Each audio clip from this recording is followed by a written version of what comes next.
Construction number 15 is where we have to construct a segment of a circle in which a given angle can be inscribed upon a given straight line as a chord. So this is our given angle, and this is our given chord or given straight line, and we're going to be using this as a chord of our circle. So I'm just going to remind you what that's going to look like. So we have a circle here, and so if we have this chord here that say is drawn from this side to this side, then this angle is supposed to be inscribed on this chord. And when I say inscribed, that means it ends in the endpoints of the chord, and the vertex has to land on the opposite side of the circle. So that angle would need to go something like there. So this would be this angle, and this would be this chord. So we're going to start off with a working line right here, and on this line we're going to construct this angle. So I'm going to use my compass, open it to any radius, and at this point I'm going to make the same arc. I'm going to measure the width of this arc, the width of the angle, and I'm going to arc off that same width here, and then I'm going to draw the other side of my angle through that intersection point. So it needs to go from here at the beginning of the line through the intersection. I'm just giving myself a little bit of working room right here.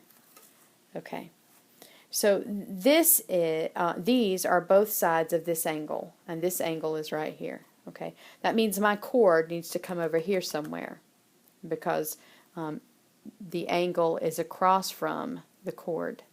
Okay, and so what they tell us to do now is to choose some point on one side or the other of this angle right here. Just choose some point to be one of the vertices of my triangle. Okay, so I choose this point right here, and they tell us now at that point to measure this length of line that they gave us and arc it off from here. Okay, so I need to arc off, and you can see that my line probably needs to be a little bit longer so that I can make sure it crosses. So I'm just going to give myself just a little more length just to make this work out for us. Okay.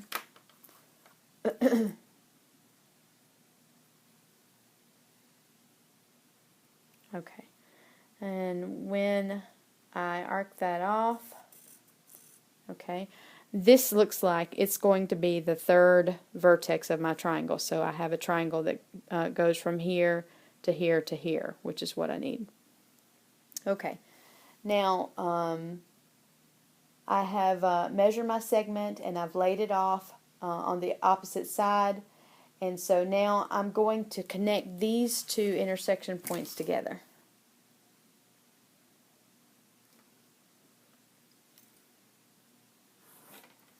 Okay.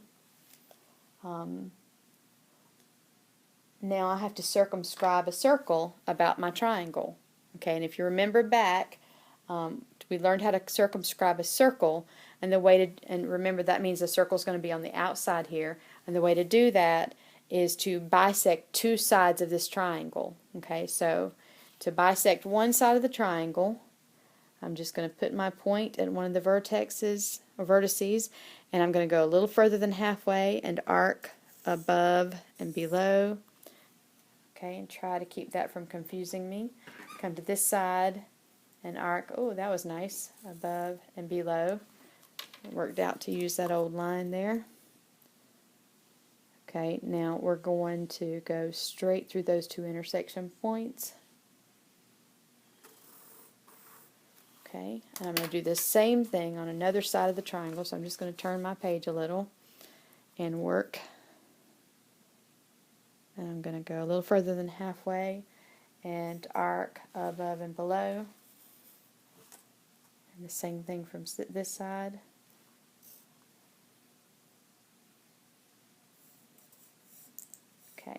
So I don't have an intersection point over here, so I'm going to come back to this side and just make sure that that crosses. Okay, then I'm going to go straight through those two.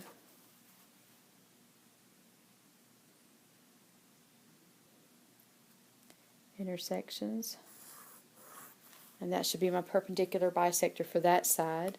And so the cross point, or the intersection point of these two perpendicular bisectors, is the center of my new circle. And so I'm going to put my center there, and my radius is from there to any vertex. So I think it's going to be about there. And let's see if it works out for us. It should go through every vertex.